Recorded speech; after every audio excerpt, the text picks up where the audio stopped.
শ্রেষ্ঠ, বিষ্ণু আরাধনার থেকে বিষ্ণু ভক্তের সেবা শ্রেষ্ঠ। সেই জন্য যে বৈষ্ণব পুজিতে অচিন্ত কৃষ্ণ ভক্তি পাই, সে বৈষ্ণবের পূজা হইতে বড় আর কিছু নাই। তাই শ্রীমদ্ ভাগবতে সেই দর্শনই দিয়েছেন। কি বলেছে? নষ্ট প্রায় অভদ্রেষু, নষ্ট প্রায় অভদ্রেষু নিত্যং ভাগবত সেবয়া। তাহলে কি নষ্ট প্রায়? আমাদের জন্ম জন্মান্তরে যে অন্তরে অভদ্র গ্লানি কষাইগুলি বসে রয়েছে, নিত্য নিত্য মহাভাগবতের মুখপদ্ম থেকে সে বীর্যবতী হরিকথা যখন শ্রবণ করবে, তখন আমাদের কর্ম বীজ কর্ম বাসনা, পাপ বীজ পাপ বাসনা সমূলে বিনষ্ট হয়। নষ্ট প্রায় অবদেশ নিত্যম ভাগবত সেবা, ভগবত উত্তম শ্লোকে ভক্তি ভবতি নষ্টিকি। তাহলে ভক্তি আমরা কলিযুগে কর্মকাণ্ড, জ্ঞানকাণ্ড, যোগকাণ্ড যা কিছু রয়েছে সবকে নিরাশ করে একমাত্র শুদ্ধ ভক্তিকে আশ্রয় করেছেন। অতএব যেখানে ভক্তি রয়েছে সেখানে আপনার কর্মফল সব বিনাশ প্রাপ্ত হয়ে বৈষ্ণব সেবা করবার জন্য সে সচেষ্ট হবে। সেই জন্য বৈষ্ণবের কৃপায় যাহে সর্বসিদ্ধি, বুঝে যায় মন কালিমা।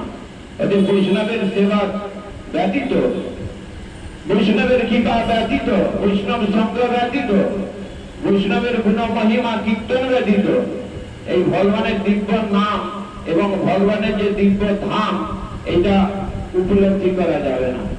তাই আমাদের ওই যে আমরা যে কুল, যে জাতি, যে জীবিকার মধ্যে থেকেই জন্মগ্রহণ করি না কেন, অকাম সর্বকাম বা মক্ষ কাম উদারধি তীব্রেণ ভক্তি যোগেন যজতম পুরুষম পরম। পরম পুরুষ ভগবানকে লাভ করতে হলে যে কুল, যে জাতি, যে জীবিকা, যে সংস্কার নেই জন্মগ্রহণ করি, কুলে তার কি করিবে যদি কৃষ্ণ নাহি ভজন? কৃষ্ণের ভজন ব্যতীত আমাদের দ্বিতীয় কোনো পথ নাই।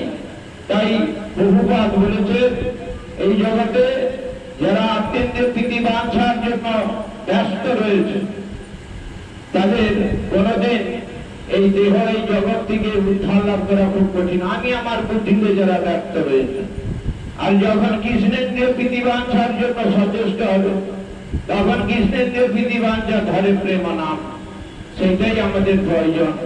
সেই জন্যই পঞ্চম পুরুষার্থ কৃষ্ণ প্রেম, সেইটাই জগতের কাছে উপলব্ধি করবার জন্য চৈতন্য মহাপ্রভু আপামর জনসাধারণের জাল দ্বারে দ্বারে সেই কথাই তারস্বরে কীর্তন করে গিয়েছেন।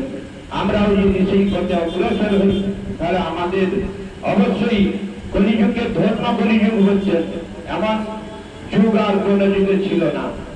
যে জগাই মাথায় পর্বত সমান পাপ করেছিল, যমরাজ চিত্রগুপ্তকে যার দায়িত্ব দিয়েছিলেন পাপ পুণ্যের বিচারের জন্য, চিত্রগুপ্তের খাতা ভর্তি হয়ে গেছে, লিখার জায়গা নেই।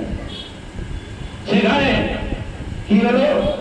সেই জগাই মাথাইকে নিত্যানন্দ প্রভু এবং মহাপ্রভুর কৃপায় তাদের সমস্ত পাপ ভস্মীভূত হয়ে গেল।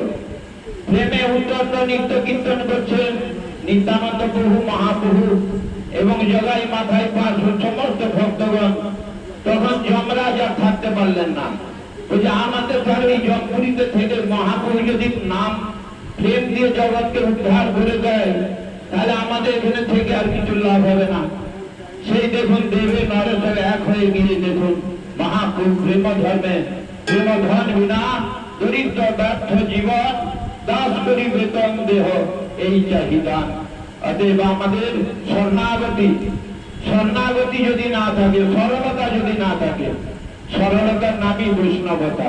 অতএব সরল অন্তঃকরণে চৈতন্য মহাপ্রভু শিক্ষাষ্টকে সেইটাই আমাদের প্রথমেই দান করেছেন। চেত দর্পণ মার্জন ভব মহাদারাগ্নি নির্বাপনম শ্রেয় গৌরব জ্যোতিকা বিতরণম বিদ্যাবধূ জীবনম আনন্দামূর্তি বর্ধনম প্রতিপদম পূর্ণ অমৃত আস্বাদনম সর্বাত্ম সপনম পরম বিজয়তে শ্রীকৃষ্ণ সংকীর্তনম। অতএব শ্রীকৃষ্ণ সংকীর্তনের জয় হোক। শ্রীকৃষ্ণ সংকীর্তন যোগে আমাদের এই জড়প্রাপ্তুল্য মৃত্যুমুখী দেহটাকে যতদিন আহুতি দিতে না পারবো, গুরু বৈষ্ণবের চরণে যতদিন পর্যন্ত এই মৃত্যুমুখী দেহটাকে আহুতি দিতে না পারবো ততদিন পর্যন্ত এই কর্মফল থেকে আমাদের মুক্ত হওয়া যাবে না।